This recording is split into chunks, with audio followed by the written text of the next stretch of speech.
ಮಾಡಿದ್ದಾರೆ. ಇಲಾಖೆಯನ್ನು ಹಂಚಿಕೆ ಮಾಡಿದ ನಂತರ ಸುಮಾರು 4-5 ದಿನಗಳ ಕಾಲ ಅದು 2 ಬೃಹತ್ ಇಲಾಖೆಗಳು, ಬೃಹತ್ ಕೈಗಾರಿಕೆ ಮತ್ತು ಉಕ್ಕು ಸಚಿವಾಲಯವನ್ನು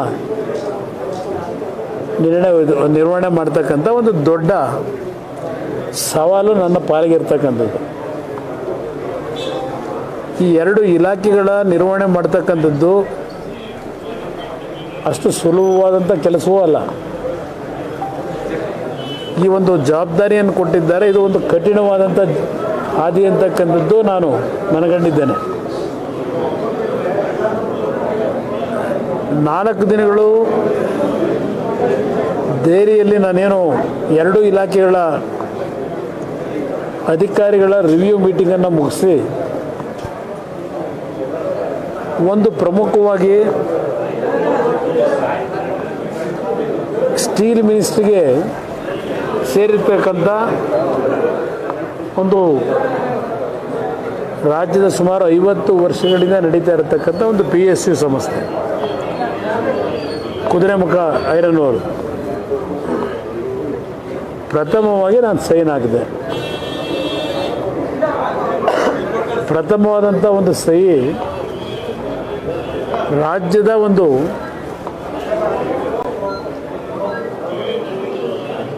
ಉದ್ಯೋಗದ ಒಂದು ಸಂಸ್ಥೆ, ಅದು ದೊಡ್ಡ ಮಟ್ಟದ ಉದ್ಯೋಗ ಕೊಟ್ಟಿದ್ದಾರೆ. 2005ರಿಂದ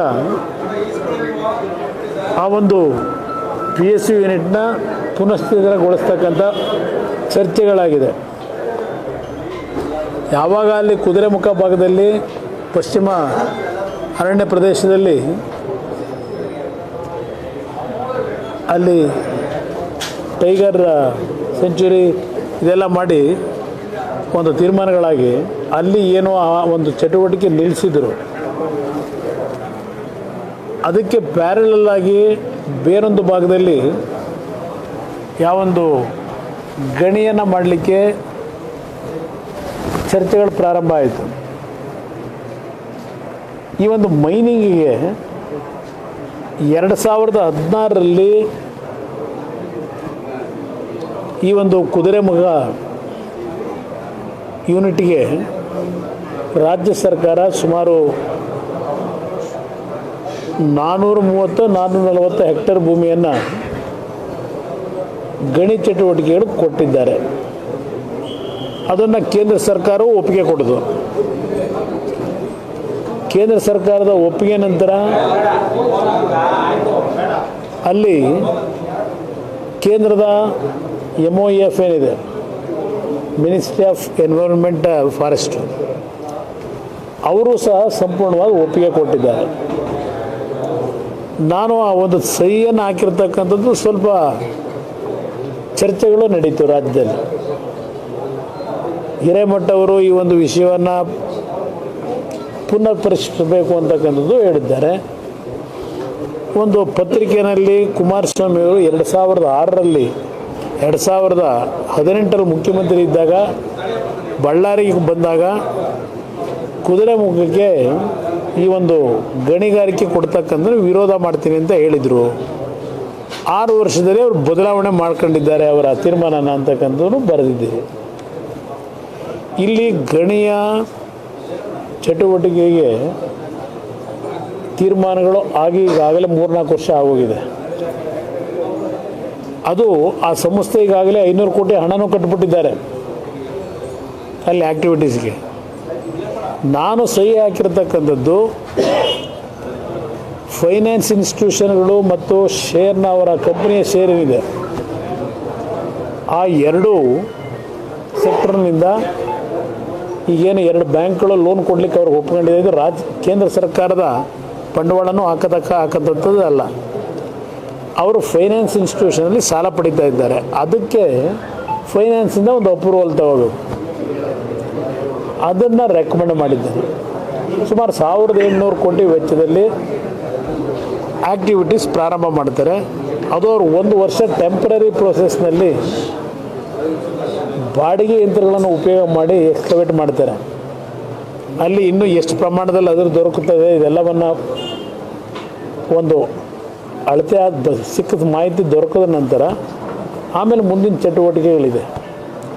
ಅದರಿಂದ ಇಲ್ಲಿ ನನ್ನ ಬಗ್ಗೆ ಯಾರೂ ಅಪಾರ್ಥ ಮಾಡ್ಕೊಳ್ಳೋದು ಅವಶ್ಯಕತೆ ಇಲ್ಲ. ನಾನು ನಮ್ಮ ಅಧಿಕಾರಿಗಳನ್ನು ನಾನು ಪತ್ರಿಕೆಯಲ್ಲಿ ಬಂದ ತಕ್ಷಣ ನಮ್ಮ ರಾಜ್ಯದ ಆ ಭಾಗದ DFO ಏನಿದ್ದಾರೆ, PCCF ಏನಿದ್ದಾರೆ, ಅವರ ಎಲ್ಲರಿಂದಲೂ ಮಾಹಿತಿ ಪಡೆದಿದ್ದೇನೆ. ಏಕೆಂದರೆ ನಾನು ಯಾವುದೇ ಕಾರಣಕ್ಕೂ ಯಾವುದೇ ಟೀಕೆಗೆ ಒಳಗಾಗಬಾರದು ಅಂತ ಸ್ಪೀಕರ್ ಮನವಿ ಅಧಿಕಾರಿಗಳ ಮುಂದೆನೂ ನಾನು ಚರ್ಚೆಯನ್ನು ಮಾಡಿದೆ. ಆಮೇಲೆ ಸ್ಪೀಕರ್ಗೆ ಇವತ್ತು ರಾಜೀನಾಮೆ ಕೊಡೋಕ್ಕೆ ಹೋದಾಗ ಆ ಸಂಸ್ಥೆಯನ್ನು ಏನಾದರೂ ಮಾಡಿ ಉಳಿಸಿ ಅಂತೇಳಿ ಸಾವಿರಾರು ಜನ ಇವತ್ತು ಅಲ್ಲಿ ಕೆಲಸ ಮಾಡ್ತಾ ಇದ್ದಾರೆ. ಮಂಗಳೂರಿಗೆ ಇವತ್ತು ಅದರ ಅವಶ್ಯಕತೆ ಇದೆ ಅಂತೇಳಿ ಒಂದು ಮನವಿನೂ ನಾನು ಕೊಟ್ಟರು ಇವತ್ತು ಸ್ಪೀಕರ್, ಅದನ್ನು ಉಳಿಸಿ ಅಂತೇಳಿ. ಅದೊಂದು ಭಾಗ. ಸ್ಪೀಕರ್ ಕೊಟ್ಟಿರ್ತಕ್ಕಂಥದ್ದನ್ನು ರಕ್ಷಣೆ ಪಡ್ಕೊಳ್ಳಲ್ಲ. ಇಲ್ಲಿ ನಮ್ಮ ಅಧಿಕಾರಿಗಳೇನು ನನಗೆ ಮಾಹಿತಿ ಕೊಟ್ಟಿದ್ದಾರೆ, ಇದು 50 ವರ್ಷಗಳಲ್ಲಿ ಆ ಮರ ಏನಿದೆ 90,000 98,000, ಇದು 50 ವರ್ಷಗಳ ಕಾಲ ನಡೀತಕ್ಕಂಥ ನಿರಂತರವಾದಂಥ ಒಂದು ಅದಿರನ್ನು ಉತ್ಪಾದನೆ ಮಾಡ್ತಕ್ಕಂಥದ್ದು. ಈಗಾಗಲೇ ಅಲ್ಲಿ ಪ್ಯಾರಲಲ್ಲಿ ಮರವನ್ನು ಬೆಳೆಸ್ತಕ್ಕಂಥದ್ದಕ್ಕೆ, ಅರಣ್ಯ ಪ್ರದೇಶವನ್ನು ಕಾಯ್ತಕ್ಕಂಥದ್ದಕ್ಕೆ ಸುಮಾರು 123 ಕೋಟಿ ಹಣವನ್ನು ಸಹ ಆ ಕಂಪನಿ ಈಗಾಗಲೇ ಸರ್ಕಾರಕ್ಕೆ ಕೊಟ್ಟಿದೆ. ಹೊಸದಾಗಿ ಹಸಿರನ್ನು ನಿರ್ಮಾಣ ಮಾಡಬೇಕು, ಮರಗಳನ್ನು ಬೆಳೆಸಬೇಕು ಅಂತಕ್ಕಂಥದ್ದಕ್ಕೆ ಅರಣ್ಯ ಇಲಾಖೆಗೆ ದುಡ್ಡು ಕಟ್ಟಿದ್ದಾರೆ. ಇದು ಒಂದೇ ವರ್ಷದಲ್ಲಿ ಎಲ್ಲ ಮರಗಳನ್ನು ಕಡಿಯಲ್ಲ, ಸುಮಾರು 40ರಿಂದ 50 ವರ್ಷ ನಡೆಯತಕ್ಕಂಥ ಒಂದು ಪ್ರೊಸೀಜರ್ ಇದು. ಈಗಾಗಲೇ ಹೊಸದಾಗಿ ಮರಗಳನ್ನು ನೆಡ್ತಕ್ಕಂಥದ್ದಕ್ಕೆ, ಹಸಿರೀಕರಣ ಮಾಡಲಿಕ್ಕೆ ಆ ಒಂದು ಸಂಸ್ಥೆ ದುಡ್ಡು ಕಟ್ಟಿದ್ದಾರೆ ರಾಜ್ಯ ಸರ್ಕಾರಕ್ಕೆ. ಇದು ಇರ್ತಕ್ಕಂಥದ್ದು. ಇದು ಒಂದು ಭಾಗ. ನಿಮಗೆ ಒಂದು ನನ್ನ ಮೊದಲನೇ ನಿರ್ಧಾರ ಏನಿದೆ, ಆ ನಿರ್ಧಾರ ಏನು ಅನ್ನೋದನ್ನು ಮಾಧ್ಯಮದ ಸ್ನೇಹಿತರು ಯಾರೋ ಅಪಾರ್ಥ ಮಾಡ್ಕೋಬಾರ್ದು ಅನ್ನೋದಕ್ಕೆ ನಿಮ್ಮಿಂದಲೇ ಈಗ ಇಡೀ ರಾಜ್ಯಕ್ಕೆ ಮೆಸೇಜ್ ಕೊಡ್ತಾ ಇದ್ದೇನೆ. ಇಲ್ಲೇನು ನಾನೇನು ಯಾವುದು ಕಡ್ತಾ ಹಿಡ್ಕೊಂಡು ಇಲ್ಲ ನೋಡ್ಕೊಂಡು ನಿಮ್ಮ ಮುಂದೆ ಹೇಳ್ತಾ ಇಲ್ಲ. ನಾನು ಆ ಫೈಲನ್ನು ಏನು ಸಂಪೂರ್ಣ ಸ್ಟಡಿ ಮಾಡಿದ್ದೇನೆ, ಅದರ ಬಗ್ಗೆ ಸುಮಾರು 1 ಗಂಟೆ ಕಾಲ ಚರ್ಚೆ ಮಾಡ್ಬೋದು ನಿಮ್ಮ ಹತ್ರ ಈಗ ನಾನು. ಬಟ್ ನಿಮ್ಗೆ ಸಮಯ ಜಾಸ್ತಿ ತಗೊಳ್ಳೋ ಒಂದು ಜಿಸ್ಟ್ ಹೇಳಿದ್ದೆ ನಿಮ್ಗೆ ಏನಿದೆ ಅಂತ. ಅದಕ್ಕೆ 1 ನಿಮಿಷ. ಅರಣ್ಯ ನಾಶ ಆಗೋದು ಅದೆಲ್ಲ ಮುಂದೆ. ಅವರು ಅದಕ್ಕೋಸ್ಕರ ನಮ್ಗೆ ಹೇಳಿದ್ದು ಅರ್ಥ ಆಯಿತಾ? 123 ಕೋಟಿ ಹೊಸದಾಗಿ ಅರಣ್ಯೀಕರಣ ಮಾಡ್ತಕ್ಕಂಥದ್ದಕ್ಕೆ ಈ ಸಂಸ್ಥೆ ದುಡ್ಡು ಕಟ್ಟಿದ್ದಾರೆ. ಅವರು ಪ್ರಾರಂಭ ಮಾಡೋದು 1 ವರ್ಷ ಟೆಂಪ್ರರಿ ಪ್ರೊಸೀಜರ್ ಇದು, ಪ್ರೋಸೆಸ್ಸು. 1 ವರ್ಷ ಸುಮಾರು 2 ಲಕ್ಷ ಮೆಟ್ರಿಕ್ ಟನ್ನ ಉತ್ಪಾದನೆ ಮಾಡಬೇಕು ಅಂತಕ್ಕಂಥದ್ದು ಒಂದು ಗುರಿ ಇಟ್ಕೊಂಡಿದ್ದಾರೆ. ಅವರಿಗೆ ಯೂನಿಟ್ ಯೂಸ್ ಮಾಡ್ತಾ ಇರೋದು ಟೆಂಪ್ರರಿ ಮೆಷಿನರೀಸ್ನ ಯೂಸ್ ಮಾಡಿ. ಅಲ್ಲಿ ಇವರ ಪ್ರಮಾಣ ಸುಮಾರು 37,000 ಮೆಟ್ರಿಕ್ ಟನ್ನು ಮುಂದಿನ 35-40 ವರ್ಷದಲ್ಲಿ ದೊರಕಬಹುದು ಅಂತಕ್ಕಂಥ ಒಂದು ಅಂದಾಜು ಮಾಡ್ಕೊಂಡಿದ್ದಾರೆ. ಈ 1 ವರ್ಷ ಏನು ನಡೆಸ್ತಾರೆ, ಅಲ್ಲಿ ಅಂದಾಜು ಸರಿನೋ ತಪ್ಪು ಅನ್ನೋದು ಗೊತ್ತಾಗುತ್ತೆ. ಒಂದೇ ವರ್ಷ ಎಲ್ಲ ಮರಗಳನ್ನು ಕಟ್ ಮಾಡ್ತಾ ಇಲ್ಲ. ಅಲ್ಲಿ ಯಾರು ಅಪಾರ್ಥ ಮಾಡ್ಕೋಬೇಡಿ. ಇದು ಮುಂದಿನ 40 ವರ್ಷದ ನಿರಂತರವಾಗಿ ಅಲ್ಲಿ ನಡೆಯುತ್ತೆ. ಅದು ಹಂತವಾಗಿ ಮರ ಕಡಿತಕ್ಕಂಥದ್ದು. ಅದಕ್ಕೆ ಈಗಾಗಲೇ 123 ಕೋಟಿ ಹಣ ಕಟ್ಟಿದೆ. ಇನ್ನು 2-3 ಸಹ ಇದಕ್ಕೆ ಇನ್ನೂ ಸ್ವಲ್ಪ 7 ಕೋಟಿ 3 ಕೋಟಿ 2 ಸಹ ಇದಕ್ಕೆ ಕೊಟ್ಟಿದ್ದಾರೆ. ಕೊಟ್ಟು ಅರಣ್ಯವನ್ನು ಬೆಳೆಸ್ತಕ್ಕಂಥದ್ದಕ್ಕೂ ಈಗಾಗಲೇ ಅಡ್ವಾನ್ಸ್ ಆಗಿ ಅಲ್ಲಿ ಏನು ಮಾಡಬೇಕು ಅಂತಕ್ಕಂಥ ಪ್ರಕ್ರಿಯೆಗಳು ಪ್ರಾರಂಭ ಮಾಡ್ತಾರೆ. ಅದು ನಂತರ ಅದು ಚರ್ಚೆ, ಈಗಲ್ಲ. ರಾಜ್ಯ ಸರ್ಕಾರ ಪೆಟ್ರೋಲ್ ಮತ್ತು ಡೀಸೆಲ್ ದರವನ್ನು ಏರಿಕೆ ಮಾಡಿದೆ ಸರ್, ₹3. ಮತ್ತೆ 2,000 ಕೊಡಬೇಕಲ್ಲ ಅವರು. ಮುಖ್ಯಮಂತ್ರಿಗಳು ಕೊಡ್ತೀನಿ ಅಂತ ಹೇಳಿದಾರಲ್ಲ 2,000. ಏನು ನಾಳೆ ಬೆಳಗ್ಗೆ ಟ್ರಂಕಲ್ಲಿ ತುಂಬ್ಕೊಂಬರೋಕ್ಕಾಯ್ತದ ನಾನು? ಸ್ವಲ್ಪ ಇದು ಕೂತರಬೇಕು, ಅದು ಕೂತರಬೇಕು. ಈಗ ₹3 ಡೀಸೆಲ್ ಬೆಲೆ, ಇದು ಸೆಸ್ಸು 3.90 ಸೆಸ್ಸಿಗೆ, ₹1 ಪೆಟ್ರೋಲ್ಗೆ ಸೆಸ್ಸು. ಪೆಟ್ರೋಲು 3, ಇದು 3. Diesel ₹3.50, petrol ₹3. ಇದು ಯಾರು ಹೊರೆ ಆಗುತ್ತೆ? ರಾಜ್ಯ ಸರ್ಕಾರಕ್ಕೆ ಹೊರೆನಾ? ಸಾರ್ವಜನಿಕರಿಗೆ ಅಲ್ವಾ? ಈಗಾಗಲೇ ಮದ್ಯ ಮಾರಾಟದಲ್ಲಿ ಜನಸಾಮಾನ್ಯರ ಮೇಲೆ ಹೊರೆ ಹಾಕಾಯಿತು. ಸ್ಟ್ಯಾಂಪ್ಸ್ ಆ್ಯಂಡ್ ರಿಜಿಸ್ಟ್ರೇಷನಲ್ಲಿ ಹೊರೆ ಹಾಕಾಯಿತು, ಗೈಡ್ಲೈನ್ಸ್ ವ್ಯಾಲ್ಯೂ ಜಾಸ್ತಿ ಮಾಡಾಯಿತು. ಈಗ ಇಲ್ಲಿ ಸೆಸ್ನ ಇವತ್ತು ಇಷ್ಟು ದೊಡ್ಡ ಮಟ್ಟದಲ್ಲಿ ಬಹುಶಃ ತೀರ್ಮಾನ ಫಸ್ಟ್ ಟೈಮ್ ರಾಜ್ಯದಲ್ಲಾಗಿರೋದು. ಅಂದರೆ ಅವರ 5 ಗ್ಯಾರಂಟಿ ಕಾರ್ಯಕ್ರಮಕ್ಕೆ ಸರ್ಕಾರದ ಆದಾಯದಲ್ಲಿ ಕೊರತೆ ಏನಾಗ್ತಾ ಇದೆ, ಅದಕ್ಕೆ ಇದನ್ನೇನು ಈಗ ಏರಿಕೆ ಮಾಡ್ತಕ್ಕಂಥದ್ದು ಹೊರಟಿದ್ದಾರೆ ಸೆಸ್ನ. ಇದು ಜನಸಾಮಾನ್ಯರ ವಿರೋಧಿ ಸರ್ಕಾರ ಅಂತಕ್ಕಂಥದ್ದು ನೀವು ಅರ್ಥ ಮಾಡ್ಕೋಬೋದು ನನ್ನ ಅಭಿಪ್ರಾಯದಲ್ಲಿ. ಡೀಸೆಲ್ ಬೆಲೆ ಏರಿಕೆ ಜಾಸ್ತಿ ಆದರೆ ಟ್ರಾನ್ಸ್ಪೋರ್ಟೇಷನ್ ಮೇಲೆ ಆಗ್ತಕ್ಕಂಥ ಪರಿಣಾಮ ಏನು, ಅದರ ಮೇಲೆ ಆಗ್ತಕ್ಕಂಥ ಅವರ ಬೆಲೆ ಏರಿಕೆ ಇದೆಯಲ್ಲ ಟ್ರಾನ್ಸ್ಪೋರ್ಟೇಷನ್ಗೆ ರೇಟ್ ರೈಸ್ ಮಾಡೋದು ಬಾಡಿಗೆ, ಅದರ ಹೊಡೆತ ರೈತರ ಮೇಲೆ ಎಷ್ಟು ಬೀಳುತ್ತೆ, ಇದೆಲ್ಲ ಚೈನ್ ಲಿಂಕ್ ಇದೆ. ಈ ಸರ್ಕಾರ 2 ವೀಲರ್ಸ್ ಅದೆಲ್ಲ ಭಾಳ ವಿಷಯ ಚರ್ಚೆ ಮಾಡ್ಬೋದು. ಈ ತೀರ್ಮಾನ ಮಾಡಿರ್ತಕ್ಕಂಥದ್ದು ಜನವಿರೋಧಿ ನೀತಿ. ಒಂದು, ಆ 5 ಗ್ಯಾರಂಟಿ ಕೊಡ್ತೀವಿ ಬಡವ್ರಿಗೋಸ್ಕರ ಅಂತ ಏನು ಹೇಳ್ತಾರೆ, ಅದೇ ಬಡವ್ರ ಜೋಬಿಗೆ ಕಿಸೆಗೆ ಕೈ ಹಾಕ್ತಾ ಇದ್ದಾರೆ ಅಷ್ಟೇ. MB ಪಾಟೀಲ್ ಸಮರ್ಥನೆ ಮಾಡ್ಕೊಂಡಿದ್ದಾರೆ ಸರ್. MB ಪಾಟೀಲ್ ಕೂಡ ಸಮರ್ಥನೆ ಮಾಡ್ಕೊಂಡಿದ್ದಾರೆ. ಅವ್ರು ಸಮರ್ಥನೆ ಮಾಡ್ಕೊಳ್ಳೇಬೇಕಲ್ಲ, ವಿರೋಧ ಮಾಡೋಕ್ಕಾಗತ್ತಾ? ಗ್ಯಾರಂಟಿಗೆ ಬೇಕು ಅನ್ನೋಕ್ಕೋಸ್ಕರ ಹೆಚ್ಚಳ ಮಾಡ್ತಿದ್ದೀವಿ ಅಷ್ಟೇ. ಅದಕ್ಕೇನೆ ಹಂಗಿದ್ರೆ ಇವರೇನು ಕೊಡೋದು ಗ್ಯಾರಂಟಿ? ಜನಗಳ ತಲೆ ಹೊಡೆದು ಬಡವ್ರ ಜೋಬಿಗೆ ಕೈ ಹಾಕಿ ಇವ್ರದ್ದು ದುಡ್ಡು ವಸೂಲಿ ಮಾಡ್ಕೊಂಡು ಇವ್ರು ಕೊಡೋದೇನಿದೆ ಗ್ಯಾರಂಟಿ? ಕೇಂದ್ರ ಸರ್ಕಾರ ನಿರ್ಧಾರ ಮಾಡಿದಾಗ ಇವರೇ ಟೀಕೆ ಮಾಡ್ತಿದ್ರು. ಕೇಂದ್ರ ಸರ್ಕಾರದ ಬಗ್ಗೆ ಏನೇನು ಟೀಕೆ ಮಾಡ್ಕೊಂಡ್ರೆ ನಿಮ್ಮ ಮುಂದೆನೇ ಇದೆಯಲ್ಲ. ಅದರಿಂದ ಇದೆಲ್ಲ ಒಂದು ನಿಮಿಷ, ನಾನು ಇದು ಇವತ್ತಿನ ವಿಷಯದಲ್ಲಿ ರಾಜ್ಯ ಸರ್ಕಾರದ ತೀರ್ಮಾನದ ಬಗ್ಗೆ ಜನಕ್ಕೆ ಅರ್ಥ ಆಗ್ತದೆ, ಸ್ವಲ್ಪ ಸಮಯ ಬೇಕಷ್ಟೆ. ಜನವೇ ತೀರ್ಮಾನ ಮಾಡ್ತಾರೆ ಈಗ ಇವೆಲ್ಲ ವಿಷಯಗಳ ಮೇಲೆ. ಅದಷ್ಟೇ ಅಲ್ಲ, ಈ ಸರ್ಕಾರ ಜನತೆಯ ತೆರಿಗೆ ಹಣವನ್ನು ದುರ್ಬಳಕೆ ಆಗ್ತಕ್ಕಂಥದ್ದನ್ನು ತಡೆಗಟ್ಟಿದೆ. ದುಡ್ಡನ್ನು ಒಂದು ಕಡೆ ಲೂಟಿ ನಡೀತಾ ಇದೆ. ಈಗಾಗಲೇ ನೀವೇ ತೋರಿಸ್ತಾ ಇದ್ದೀರಿ. ಅದು ಯಾವುದೋ ಒಂದು ವಾಲ್ಮೀಕಿ ಅಭಿವೃದ್ಧಿ ನಿಗಮ 87 ಕೋಟಿ, ಅದು ಯಾವುದೋ ಮದ್ಯದ ಅಂಗಡಿ ಮಾಲೀಕನೂ ಹೋಗೈತಂತೆ, ಮತ್ತಿನ ಯಾರೋ ಪೆಟ್ರೋಲ್ ಬಂಕ್ನಾನು ಹೋಗೈತಂತೆ. ಇದೆಲ್ಲ ಏನೋ ನೀವೇ ಹೇಳ್ಕೊಂಡಿದ್ದೀರಲ್ಲ, ದುಡ್ಡು ಹೋಗಿರೋದು ಸರ್ಕಾರದ ರಾಜ್ಯದ ಜನತೆ ದುಡ್ಡಿದು. ಇವತ್ತು ನಿಮ್ಮ HK ಪಾಟೀಲ್ರು ಏನು ಹೇಳೋರೆ, ಅವರ ಪ್ರವಾಸೋದ್ಯಮ ಇಲಾಖೆಯಲ್ಲಿ ಯಾವ ಬೋರ್ಡ್ ಕಾರ್ಪೊರೇಷನ್ ಇದ್ದಾವೆ, ಎಲ್ಲೆಲ್ಲಿ ದುಡ್ಡು ತಗೊಂಡೋಗಿ ಪ್ರೈವೇಟಲ್ಲಿ ಇಟ್ಟಿದ್ದೀರಿ, ಅದೆಲ್ಲವನ್ನು ವಾಪಸ್ ತರಬೇಕು ಅಂತ ಈಗೇನು ಅವರು ಒಂದು ಹೇಳಿಕೆ ಕೊಟ್ಟವ್ರೆ. ಇವೆಲ್ಲ ನೀವು ತೆಗೆದುಬಿಟ್ರೆ ಯಾವ್ಯಾವ ಇಲಾಖೆಯಲ್ಲಿ ಎಷ್ಟೆಷ್ಟು ದೋಚವರು, ಈ ರೀತಿ ದೋಚ್ಕೊಂಡು ಮತ್ತೆ ಜನಗಳ ಮೇಲೆ ತೆರಿಗೆ ವಿಧಿಸ್ಕೊಂಡು ಎಷ್ಟು ದಿವಸ ಈ ಆಟ ಆಡ್ತೀರಿ? ಇದನ್ನು ಕೇಳಲಿಕ್ಕೆ ಬಯಸ್ತೀನಿ ಅವರಿಗೆ. ಅಧಿಕಾರಿ ಅಕೌಂಟಲ್ಲಿ 3.5 ಕೋಟಿ, ಇನ್ನೊಂದು 15 ದಿವಸ ಹೋದ್ರೆ ಇವೆಲ್ಲ ಮುಚ್ಚೆ ಹೋಯ್ತವೆ. ದುಡ್ಡು ಬರ್ತದೋ ಇಲ್ಲೋ ಗೊತ್ತಿಲ್ಲ ವಾಪಸ್ಸು. ಇಲ್ಲ ನಿಮ್ಮ ಮಂಡ್ಯದಲ್ಲೇ 5 ಕೋಟಿ ಹೊಡೆದ್ರಲ್ಲ, ನಿಮ್ಮ ನಗರಾಭಿವೃದ್ಧಿ ಇಲಾಖೆಯಲ್ಲಿ ಎಷ್ಟು ವರ್ಷ ಆಯಿತು? ಪ್ರಾಧಿಕಾರದಲ್ಲಿ ಎಷ್ಟು ವರ್ಷ ಆಯಿತು ಸರ್? ಬಂತ ದುಡ್ಡು ವಾಪಸ್ 5 ಕೋಟಿ?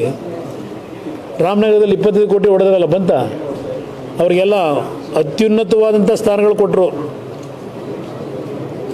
ದುಡ್ಡು ಹೊಡೆದಿರೋದಕ್ಕೆ. ಮಿನಿಸ್ಟರ್ ಆಗಿ ಮೊದಲನೇ ಬಾರಿ ಮಂಡ್ಯಕ್ಕೆ ಬಂದ್ರಿ ಸರ್. ಆಡಳಿತ ವ್ಯವಸ್ಥೆ ರೆಸ್ಪಾನ್ಸ್ ಆಗಿತ್ತು ಸರ್, ಅಧಿಕಾರಿಗಳು ಅನುಭವ ನಾನು ಇದು ಹೊಸದಾಗಿ ಅಧಿಕಾರ ಸ್ವೀಕಾರ ಮಾಡಿದ್ದೇನೆ. ಬೃಹತ್ ಇಲಾಖೆಗಳು, ನಾನು ಅದಕ್ಕೆ ಹೇಳಿದೆ ಮೊದಲೇ ಕಠಿಣವಾದಂಥ ಹಾದಿ. ಸ್ವಲ್ಪ ಒಂದು 15-20 ದಿವಸ ಬೇಕು ನಾನು ಇನ್ನೂ ಇದ್ರ ಬಗ್ಗೆ ತಿಳ್ಕೊಳ್ಳಿಕ್ಕೆ. ಸರ್, ಈಗ ಪ್ರೋಟೋಕಾಲ್ ಪ್ರಕಾರ ನಿಮ್ಮನ್ನ ಬಾರ್ಡರ್ ಬಂದು ರಿಸೀವ್ ಮಾಡ್ಕೋಬೇಕು ಜಿಲ್ಲಾ ಮಟ್ಟದ ಅಧಿಕಾರಿಗಳು ಅಲ್ವಾ? PCನೂ ಇರಲಿಲ್ಲ ಸರ್, ಏನಾದ್ರು ಆ್ಯಕ್ಷನ್ ತಗೋತೀರಿ? ಇವತ್ತು ಅಧಿಕಾರಿಗಳು ಬಂದು ನನ್ನನ್ನು ರಿಸೀವ್ ಮಾಡಲಿಕ್ಕೆ ನಾನು ಪಕ್ಷದ ಕಾರ್ಯಕರ್ತಗಳು ಬೇರೆ ಉದ್ದಕ್ಕೂ ಮೆರವಣಿಗೆ ಮತ್ತು ಎಲ್ಲ ಕಡೆ ಜನ ನಿಂತಿದ್ರು.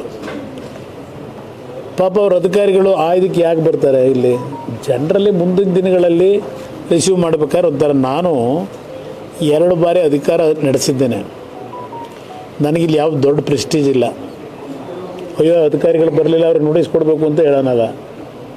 ನಾನು ಅಲ್ಲಿ ಇವತ್ತಿನ ನನ್ನ ಕಾರ್ಯಕ್ರಮ ಏನಿದೆ, ಈ ಕಾರ್ಯಕ್ರಮಕ್ಕೆ ಅವ್ರನ್ನ ಇನ್ವಾಲ್ವ್ ಮಾಡೋದು ಸರಿನಾ?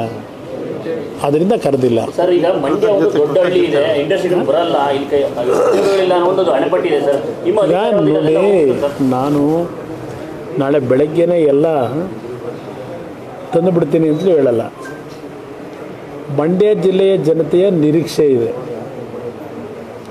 ನಾನು ಚುನಾವಣೆಗೆ ನಿಲ್ಲಬೇಕಾದ್ರೆ ಪ್ರತಿಯೊಬ್ಬ ಸಾಮಾನ್ಯ ನನ್ನ ರೈತ ಬಂಧುಗಳು ಕುಮಾರಣ್ಣ ಏನಾದರೂ ಇಲ್ಲಿ ನಿಂತು ಮುಂದೆ ಕೇಂದ್ರದಲ್ಲಿ ಮಂತ್ರಿ ಆದರೆ ಅವರೆಲ್ಲರ ಆಸೆ ಇದ್ದಿದ್ದು ಕೃಷಿ ಸಚಿವನಾಗಬೇಕು ಅಂತ ಎಲ್ಲರ ಆಸೆ. ಆದರೆ ಇವತ್ತು ಪ್ರಧಾನಮಂತ್ರಿಗಳು ಅದಕ್ಕಿಂತಲೂ ಇನ್ನೂ ಹೆಚ್ಚಿನ ಒಂದು ಜವಾಬ್ದಾರಿಯನ್ನು ಕೊಟ್ಟಿದ್ದಾರೆ.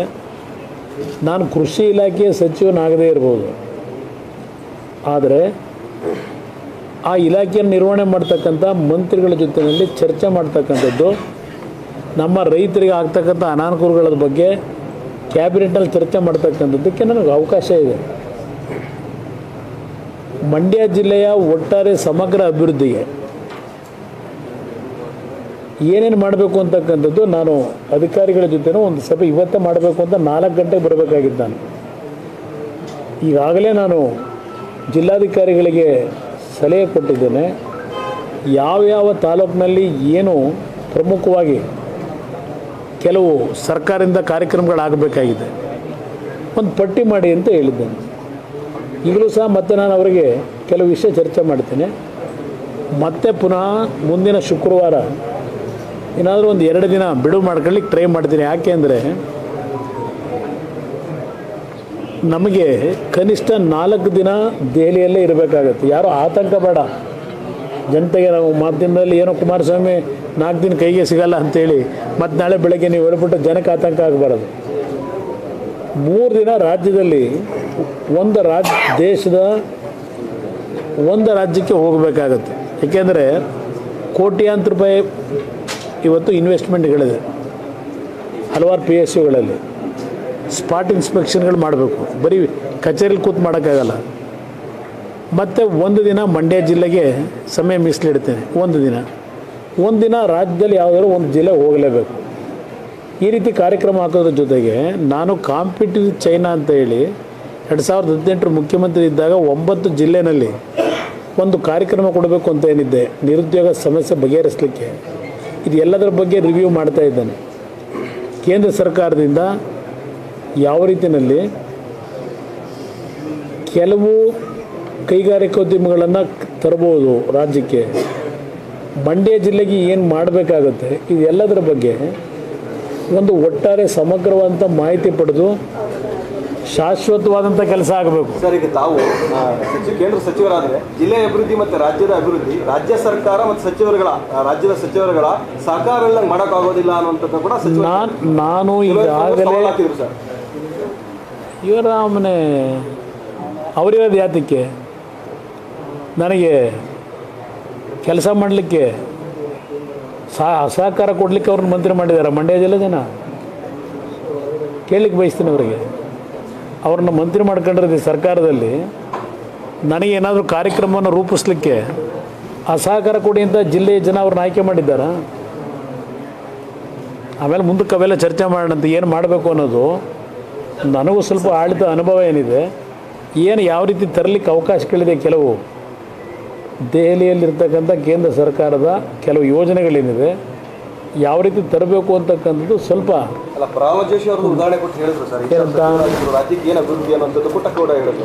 ನಾನು ಬೇರೆಯವ್ರ ಬಗ್ಗೆ ಯಾಕೆ ಚರ್ಚೆ ಮಾಡಲಿ. ನನಗೊಂದು ಜವಾಬ್ದಾರಿ ಇದೆ. ನನಗೆ ಈ ಜಿಲ್ಲೆಯ ಜನ ಗೆಲ್ಲಿಸಿದ್ದಾರೆ. ನಾನು ಯಾವ ರೀತಿ ಕೆಲಸ ಮಾಡಬೇಕು ಅಂತ ಹೇಳಿ ನಾನು ಇನ್ನೊಬ್ಬರ ಕೈಯಲ್ಲಿ ಹೇಳಿಸ್ಕೊಂಡು ಮಾಡಬೇಕಾ, ನೋಡೋಣಂತೆ. ಸರ್, ಕಾವೇರಿ ವಿವಾದ ಬಗೆಹರಿಸ್ತೀವಿ ಅಂತ ಹೇಳಿದ್ವಿ. ಕಾವೇರಿ ವಿವಾದ 120 ವರ್ಷದ್ದು, 120-130 ವರ್ಷದ್ದು ಬ್ರಿಟಿಷರ ಕಾಲದಿಂದ ನಡೀತಾ ಇದೆ. ಕೆಲವು ಕಾನೂನಿನ ವ್ಯಾಪ್ತಿಯೊಳಗೆ ದೇವೇಗೌಡರ ಜೊತೆನೂ ನಾನು ಚರ್ಚೆ ಮಾಡಿದ್ದೇನೆ. ಮೇಕೆದಾಟು ವಿಷಯಕ್ಕೆ ಸಂಬಂಧಪಟ್ಟಾಗೇ ಯಾವ ರೀತಿ ನಾವು ತೀರ್ಮಾನಗಳು ಮಾಡಬೇಕಾಗತ್ತೆ, ಇದೆಲ್ಲ ನಾನು ಇಲ್ಲಿ ಸಾರ್ವಜನಿಕವಾಗಿ ಚರ್ಚೆ ಮಾಡೋಕ್ಕಾಗಲ್ಲ. ಕೆಲವು ವಿಷಯ ಸೆನ್ಸಿಟಿವ್ ವಿಷಯಗಳನ್ನು ಯಾವ ರೀತಿ ಲೀಗಲಿ ಫೈಟ್ ಮಾಡಬೇಕು, ಅದಕ್ಕೆ ನಾವೇನು ನಮ್ಮ ಒಂದು ಎಫರ್ಟ್ ಏನಿದೆ ಹಾಕಬೇಕಾಗಿದೆ, ಅದು ಹಾಕಿ ನಮ್ಮ ರಾಜ್ಯದ ನೀರನ್ನು ಬಳಕೆ ಮಾಡ್ಕೊಳ್ಳಿಕ್ಕೆ ಒಂದು ಪ್ರಯತ್ನ ಯಾವ ರೀತಿ ಕಾನೂನು ವ್ಯಾಪ್ತಿಯೊಳಗೆ ನಾವು ಮಾಡಬೇಕು. ಇದು ಫಂಡಮೆಂಟಲ್ ಈ ಒಂದು ಸಿಸ್ಟಮ್ನಲ್ಲಿ, ಪ್ರಜಾಪ್ರಭುತ್ವ ವ್ಯವಸ್ಥೆಯಲ್ಲಿ ನಾವು ಸೂಕ್ಷ್ಮವಾಗಿ ಕೆಲಸ ಮಾಡಬೇಕಾಗತ್ತೆ. ಅದರಿಂದ ಜಿಲ್ಲೆಯ ಜನತೆಯ ನಿರೀಕ್ಷೆ ಏನಿದೆ ಆ ನಿರೀಕ್ಷೆಯನ್ನು ಈಡೇರಿಸ್ತಕ್ಕಂಥದ್ದಕ್ಕೆ ಪ್ರಾಮಾಣಿಕವಾಗಿ ಪ್ರಯತ್ನ ಪಡ್ತೀವಿ. ಮೇಕೆದಾಟು ಯೋಜನೆಗೆ ಏನಾದರೂ ಶಂಕುಸ್ಥಾಪನೆ ನೋಡೋಣ, ಅವೆಲ್ಲ ಮುಂದೆ ಮಾತಾಡೋಣ, ಇಲ್ಲವೆಲ್ಲ ಮಾತಾಡೋಕ್ಕಾಗ. ಹಲವಾರು ಕಾರ್ಖಾನೆಗಳು ಕರ್ನಾಟಕದಲ್ಲಿ ನೈಪಥ್ಯಕ್ಕೆ ಸಿಕ್ಕಿಲ್ಲ. ಅದು ಕುಮಾರಣ್ಣವ್ರಿಗೆ ಚಾಲೆಂಜ್ ಆಗ್ತಾನೆ ಸರ್, ಸವಾಲು. ನೀವು ಇಷ್ಟೆಲ್ಲ ಮಾತ್ರ ನಾವು ಒಬ್ಬರಿಗೆ ಏನು ಸ್ವಲ್ಪ ಕಾರ್ಯಕರ್ತರು ಸುಮ್ಮನೆ ಇರೋಣ. ನೋಡಿ ಅದು ಮುಖ್ಯಮಂತ್ರಿಗಳಾಗಿದ್ದಾರೆ 100 ಕೋಟಿ ಅನುದಾನ ಕೊಟ್ಟಿದ್ವಿ ಸರ್. ಈಗ ಹೊಸ ಸಕ್ಕರೆ ಕಾರ್ಖಾನೆ ಸ್ಥಾಪನೆ ಮಾಡ್ಬೇಕಂತ ಇದ್ದಾರೆ. ಇದ್ರ ಬಗ್ಗೆ ನೀವೇನು? ಅವರು ಹೊಸ ಕಾರ್ಖಾನೆ ಸ್ಥಾಪನೆ ಮಾಡೋದಿದೆಯಲ್ಲ, ಸರ್ಕಾರದಿಂದ ದುಡ್ಡಿಟ್ಟವ್ರ ಅವ್ರು ಹೇಳಿರೋದೇನು, ಆ ಕಾರ್ಖಾನೆಯ ಆಸ್ತಿ ಇದೆಯಲ್ಲ ಅದನ್ನು ಮಾರಾಟ ಮಾಡಿ ಹೊಸದಾಗಿ ಏನೋ ಮಾಡ್ತೀವಿ ಅಂತಲೂ ಹೇಳಿರೋದು. ದುಡ್ಡಿಟ್ಟವ್ರ ಕಾರ್ಖಾನೆ ಕಟ್ಟಕ್ಕೆ. ಇವೆಲ್ಲ ಭಾಳ ಇಶ್ಯೂ ಇದೆ. ಆಗೋದಿಲ್ಲ ಅಂತಾನೆ ಸರ್ ಮಾತಿನ ಅರ್ಥ? ಮಾಡ್ತೀವಿ, ಅದಕ್ಕೆ ಕಾಲ ಬರುತ್ತೆ. ಆಗಲ್ಲ ಅನ್ನೋದು ಹೇಳಲ್ಲ ಸರ್ಕಾರ. ನನಗೆ ಗೊತ್ತಿಲ್ಲ, ನೋಡು ಅವ್ರು ಏನು ಮಾಡ್ತಾರೋ ಏನೋ. ಮುಖ್ಯಮಂತ್ರಿಗಳು ಕರ್ಕೊಂಬಂದು ಘೋಷಣೆ ಮಾಡಿ ದೊಡ್ಡ ಸನ್ಮಾನನೂ ಮಾಡಿಲ್ವಾ? ಪುಟಗಟ್ಲೆ ಜಾಹೀರಾತು ಕೊಡಲಿಲ್ವಾ ಕಾರ್ಖಾನೆ ಬಂದೇ ಹೋಯ್ತು ಅಂತ ಹೇಳಿ? ಸರ್ ನೀವು ಹಿಂದೆ ಒಂದು ಮಾತು ಹೇಳಿ ಸರ್, ದರ್ಶನ್ ಅವ್ರ ಬಗ್ಗೆ ಈ ಬಾಸ್ ಜನರ ಮುಂದೆ ಆಗಕ್ಕಾಗಲ್ಲ ಅಂತ. ಅದು ಯಾಕೆ ನನಗೆ ಸಂಬಂಧ ಇರೋ ಸಬ್ಜೆಕ್ಟ್, ಅದು ನನ್ನ ಸಬ್ಜೆಕ್ಟ್ ಅಲ್ಲ. ಈಗ ಒಂದು ನಿಮಿಷ, ನನ್ನ ಕೆಲಸ ದಯವಿಟ್ಟು ಇನ್ನು ಮುಂದಕ್ಕೆ ನಿಮ್ಮೆಲ್ಲರಿಗೂ ಮನವಿ ಮಾಡೋದು, ಕೇಂದ್ರ ಸರ್ಕಾರದಲ್ಲಿ ಮಂತ್ರಿಯಾಗಿ ನಾನು ಏನು ಕೆಲಸ ಮಾಡಬೇಕು, ನಿಮಗೇನಾದರೂ ಫೀಡ್ಬ್ಯಾಕ್ ಇದ್ದರೆ ನನಗೆ ಒಂದು ಸಲಹೆ ಕೊಡಿ. ಮಂಡ್ಯ ಜಿಲ್ಲೆಯ ಸಮಸ್ಯೆಗಳಿಗೆ ಏನು ತರಬಹುದು, ಯಾವ ರೀತಿ ನಾನು ಕೆಲಸ ಮಾಡಲಿಕ್ಕೆ ಅವಕಾಶ ಇದೆ, ಆ ಸಲಹೆ ಇದ್ದರೆ ಕೊಡಿ.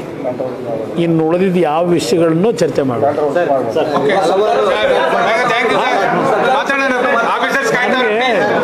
ನನಗೆ ದೊಡ್ಡ ಜವಾಬ್ದಾರಿ ಇದೆ. ಸರ್ಕಾರ ದಾರಿ ತಪ್ಪಿದಾಗ ಕೆಲವು ವಿಷಯ ಮಾತಾಡೋಣ. ಒಂದು ನಿಮಿಷ, ಈಗ ನಿಮ್ಮ ಸೆಸ್ ಬಗ್ಗೆನೇ ಹೇಳಿದ್ರಿ, ಸೆಸ್ ಬಗ್ಗೆನೇ ಹೇಳಿಲ್ವ? ಈಗ ಸೆಸ್ ಭಾಳ ಜನ ಇದ್ದಾರಲ್ಲ ನಾಯಕರು, ಅಧಿಕೃತ ವಿರೋಧ ಪಕ್ಷ ನಮ್ಮದು BJP ಎರಡು ಸೇರಿ 86 ಜನ ಇದ್ದಾರೆ. ವರಿ ಮಾಡಬೇಡಿ. ನೈಪಥ್ಯಕ್ಕೆ ಸಿಕ್ಕಿದೆ ಸರ್. ಕರ್ನಾಟಕದಲ್ಲಿ ಹಲವಾರು ತುಂಬ ಚೆನ್ನಾಗಿರುವಂಥ ಕಾರ್ಖಾನೆಗಳು ನೈಪಥ್ಯಕ್ಕೆ ಸಿಕ್ಕಿದೆ. ಇದನ್ನ ಚಾಲೆಂಜ್ ಮಾಡೋಣ ಬ್ರದರ್. ಎಲ್ಲ ವಿಷಯಗಳನ್ನು ಕ್ರೋಢೀಕರಿಸ್ತಾ ಇದ್ದೀನಿ ನಾನು. ಇದೆಲ್ಲದ್ರದ್ದು ಗಮನದಲ್ಲಿದೆ. ಏನೇನು ಮಾಡಬೇಕು ಅನ್ನೋದು ನನ್ನದೇ ಆದಂಥ ಒಂದು ಟೈಮ್ ಟೇಬಲ್ ಇದೆ. ಅದೆಲ್ಲವನ್ನು ಮುಂದಿನ ದಿನಗಳಲ್ಲಿ ನಿಮಗೆ ಉತ್ತರ ಸಿಗುತ್ತೆ ಇದಕ್ಕೆಲ್ಲ. ನಾನು ಒಂದು ಮಂಡ್ಯ ಜಿಲ್ಲೆಯ ಜನತೆಗೆ ನಿಮ್ಮಗಳ ಮುಖಾಂತರ ಮನವಿ ಮಾಡ್ತಕ್ಕಂಥದ್ದು, ನನ್ನ ಮೇಲೆ ದೊಡ್ಡ ವಿಶ್ವಾಸ ಇಟ್ಟು ದೊಡ್ಡ ಮಟ್ಟದ ಜವಾಬ್ದಾರಿ ಕೊಟ್ಟಿದ್ದಾರೆ ಮಂಡ್ಯ ಜಿಲ್ಲೆಯ ಜನತೆ.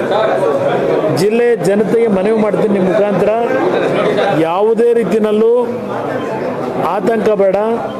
ನಾನು ಎಷ್ಟೇ ನನ್ನ ಕೆಲಸದಲ್ಲಿ ಬ್ಯುಸಿ ಇದ್ದರೂ ನನ್ನ ಒಂದು ಸಂಪೂರ್ಣವಾದಂಥ ಕಣ್ಣು ಮಂಡ್ಯ ಜಿಲ್ಲೆ ಮೇಲೆ ಇರುತ್ತೆ. ಸಂಪೂರ್ಣ ಅಭಿವೃದ್ಧಿಗೆ ನಾನು ಸಂಪೂರ್ಣವಾಗಿ ಜಿಲ್ಲೆಯ ಜನತೆಯ ಒಂದು ನಂಬಿಕೆಯನ್ನು ಉಳಿಸ್ಕೊಳ್ತಕ್ಕಂಥ ಕೆಲಸ ಮಾಡ್ತೀನಿ. ಅದರಿಂದ ಯಾರು ನನ್ನ ಬಗ್ಗೆ ಆತಂಕ ಪಡೋದು ಬೇಡ.